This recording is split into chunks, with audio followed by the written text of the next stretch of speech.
Hello everyone, this is Banter Bill, and welcome to Caudecus' Manor, Path to Dungeon Guide.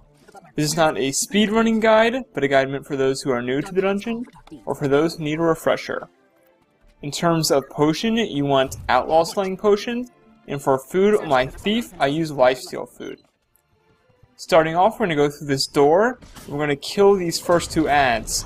Now technically you could pull these ads into the next boss, however they drop a lot of bleeds on you, so I find it easier in pickup groups to go ahead and kill them.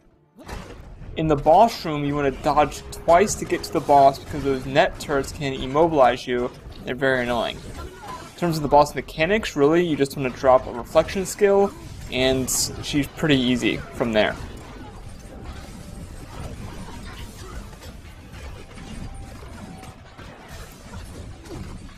After you kill the boss, make sure to hit the switch on the back, and if the net turrets are still alive, double dodge through, and head into the next room.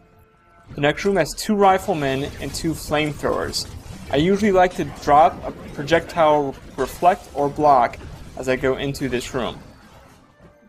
Once you kill them, hit the switch, and head to the end of the hall and talk to the NPC.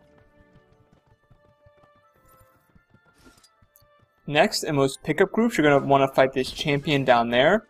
As a thief, I go ahead and pull them with my shortbow 4, and wait for the ads and the champion to come up here.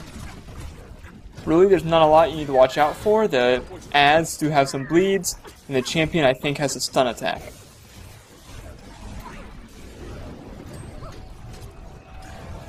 Once we kill this champion, as a thief, I like to stealth afterward. I'm going to use a blast stealth here. Then we're going to run across and use a projectile reflect on these guys, so I use my dagger storm.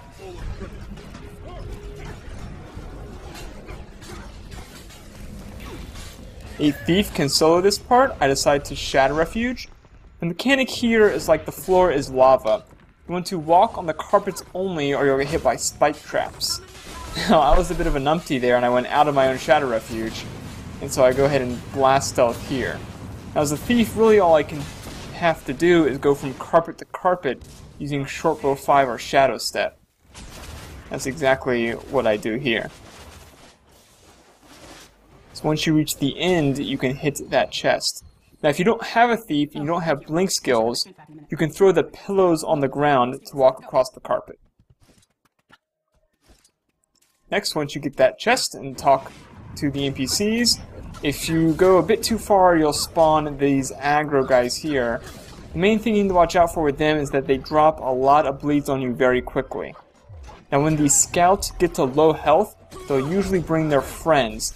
I recommend just staying in the stack and wait for them to bring their friends to you.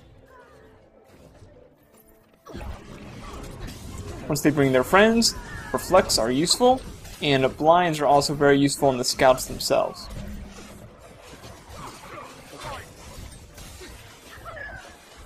We just decide to kill this guy out in the open. The reflect is very useful against this archer and his rifleman behind him.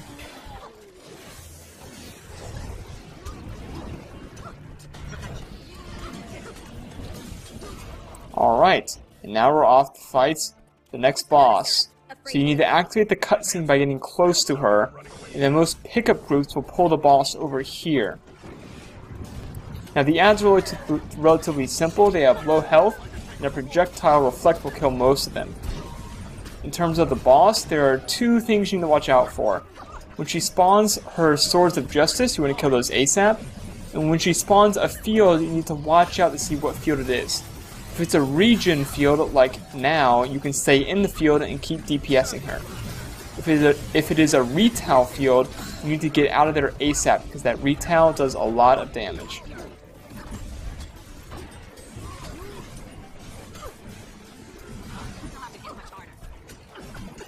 Alright, so we beat the boss. We're just gonna take care of these last few ads. And we'll get our chest. Now there is a hound boss patrolling to the right. He's an optional boss and most groups will not fight him because he has a fear attack which is super annoying. We go ahead and kill these ads. They are technically skippable if you stealth past them.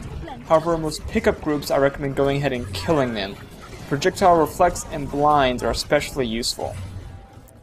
Now coming up is probably the most annoying part to do in a pickup group.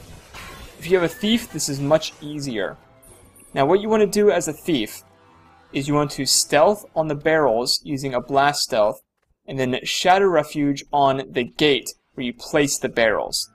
The goal here is to pick up the barrels and drop them on the circles at the same time.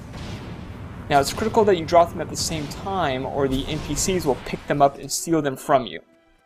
To drop them, you want to stand inside the red circle and use your weapon swap skill or the drop button skill on the left, that green arrow, not the 1 or 2 skill. If you go ahead and use Shadow Refuge, you can keep running because you should have enough stealth to make it all the way. If Mad Martha is near the end of the run, I usually decide to aggro her and kill her in this alcove. She's an optional boss, but she drops a champ chest, and she's super easy to kill. She mostly uses projectile attacks, so while Reflection is pretty good at killing her, and I think she also has a stun attack. However, if you just stack and DPS her down, she has no problem at all.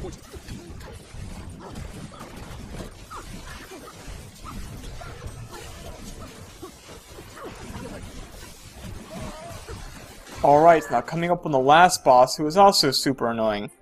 Now we decide to use some advanced tactics here. I asked the Elementalist to drop an Earth Elemental, then use an attack that will not hit him, so the Earth Elemental will draw the aggro.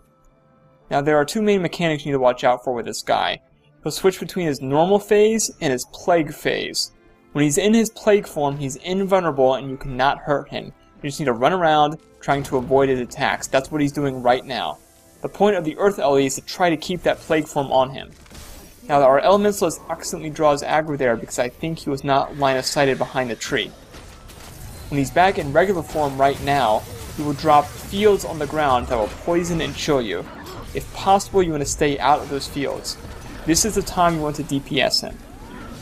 As a thief, I like to bring stealth here, and I trait to remove conditions on stealth since there are a lot of poisons and a lot of bleeds going on. During his plague form, again right now, you just need to hide and try not to get damaged by him, and then DPS him when he's not in his plague form.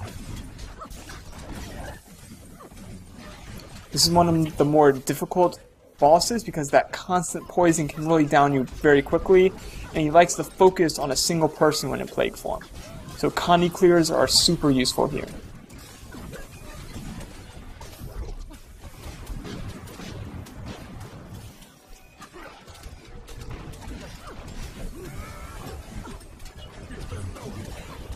Alright, and that is the end of the dungeon. Now if you beat Mad Martha back there, she did drop a chest. I recommend getting that at the end of the dungeon like we're doing now. I was a bit of a numpty and accidentally left stealth, but I gave stealth to my teammates and used a dagger storm to block the projectiles. Thanks for watching.